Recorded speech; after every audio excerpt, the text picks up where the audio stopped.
Hi friends, ನಮಸ್ಕಾರ. ಇವತ್ತು ನೋಡಿ S C patient spinal cord injury ಅವ್ರಿಗೆಲ್ಲ ಎಲ್ಲರಿಗೂ ಕಟಿಂಗ್ ಮಾಡಿಸ್ತಾ ಇದ್ದೀವಿ. ಇಲ್ಲಿ ಕರೆಸ್ಬಿಟ್ಟು ಇಲ್ಲಿಗೆ ಬಂದು ಕರೆಸಿ ಅಂಗಡಿಗೆ ಹೋಗೋದೇನು ಅಂತ ಹೇಳ್ಬಿಟ್ಟು ಅವ್ನು ಇಲ್ಲಿಗೆ ಕರೆಸ್ಬಿಟ್ಟು ಎಲ್ಲರೂ ಕಟಿಂಗ್ ಮಾಡ್ತಾಯಿದ್ದೀವಿ. हाय, मैं कुलदीप तड़ेगा. ಅವ್ರ ಕೈಲೇ ಮಾತಾಡಿಸ್ತೀನಿ. मेरा अन्ना ने वो नाई बोला के इधर आके मेरा कटिंग किया, दाढ़ी किया, बहुत अच्छा लगा. थैंक यू अन्ना. ಇವತ್ತು ಸೋಮಶೇಖರಣ್ಣ ನಮ್ಮೆಲ್ಲ ಸ್ಪೈನಲ್ ಕಾರ್ಡ್ ಇಂಜುರಿ ಪೇಷೆಂಟ್ಗಳಿಗೆ ಕಟಿಂಗ್ ಮಾಡುವಂಥ ವ್ಯಕ್ತಿ ಕರೆಸಿ ನಮ್ಮನ್ನು ಕಟಿಂಗ್ ಮಾಡಿದ್ದಾನೆ. ಅದನ್ನು ನಾವೆಲ್ಲರೂ ಸರಿಯಾಗಿ ಕಟಿಂಗ್ ಮಾಡಿಕೊಂಡು ಹೊಳ್ಳಿ ರಿಟರ್ನ್ ನಾಳೆ ಸೋಮವಾರ ಎಕ್ಸಸೈಸ್ ಜಾಯ್ನ್ ಆಗ್ತೇವೆ. ಈ ಕಟಿಂಗ್ ಮಾಡ್ಬೋದು ಎಲ್ಲರೂ ನಾವು ಚೆನ್ನಾಗಿ ಫ್ರೆಶ್ ಆಗಿದ್ದೇವೆ.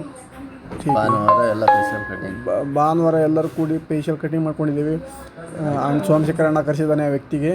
ಎಲ್ಲರೂ ನಾವು ಕಟಿಂಗ್ ಮಾಡ್ಕೊಂಡಿದ್ದೇವೆ, ಚೆನ್ನಾಗಿದೆ. ನನ್ನ ಹೆಸರು ಹೊನ್ನಪ್ಪ. ಅವರ ವಿಡಿಯೋ ಪಸಂದ್ ಆಗಿತ್ತು. ವಿಡಿಯೋಸ್ ನಿಮಗೆ ಇಷ್ಟ ನಿಮಗೆ ಈ ವಿಡಿಯೋವನ್ನು ಇಷ್ಟ ಆದರೆ ಸಪೋರ್ಟ್ ಮಾಡಿ, ಲೈಕ್ ಮಾಡಿ, ಸಬ್ಸ್ಕ್ರೈಬ್ ಮಾಡಿರಿ.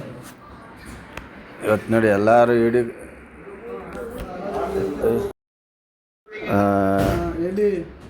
ಮಂದಿ ಇವತ್ತು ಎಲ್ಲರಿಗೂ ಕರ್ಕೊಬಂದು ಎಲ್ಲರಿಗೂ ಕಟಿಂಗ್ ಮಾಡಿಸಿ, ಏಕೆಂದರೆ ಅವರು ಅಲ್ಲಿ ಹೊರಗಡೆ ಹೋಗೋದೇ ಕಟಿಂಗ್ ಅಂಗಡಿಯಲ್ಲಿ ಇಲ್ಲೇ ಇಲ್ಲೇ ಹೋಗಿ ಕರೆದು ಬಂದು ಇಲ್ಲೇ ಬಂದು ಕಟಿಂಗ್ ಮಾಡಿದೆ ಅವನು. ಈಗ ಈ ಸ್ಪೈನಲ್ ಕಾರ್ಡ್ ಇಂಜರಿ ನೋಡಿ ಎಲ್ಲರೂ ಇದೊಂದು ಕಟಿಂಗ್ 4 ಜನ ಎಲ್ಲ ಸೇರಿ ಕಟಿಂಗ್ ಮಾಡಿಸಿದ್ರು. ಒಬ್ಬರಿಗೆ ಕನ್ನಡ ಬರೋಲ್ಲ, ಹಿಂದಿ ಅವ್ರಿಗೋಸ್ಕರ ನಾನು ಇಲ್ಲಿ ಇದ್ದೀನಿ. ಅದಕ್ಕೋಸ್ಕರ ಅವ್ರ ಹತ್ರ ಒಬ್ಬರು ಹಿಂದಿಲಿ ಮಾತಾಡಿದರು, ಇನ್ನೂ ಇಬ್ಬರು ಕನ್ನಡದಲ್ಲಿ ಮಾತಾಡಿದರು. ನಮಸ್ಕಾರ, ಆಲ್ ದಿ ಬೆಸ್ಟ್.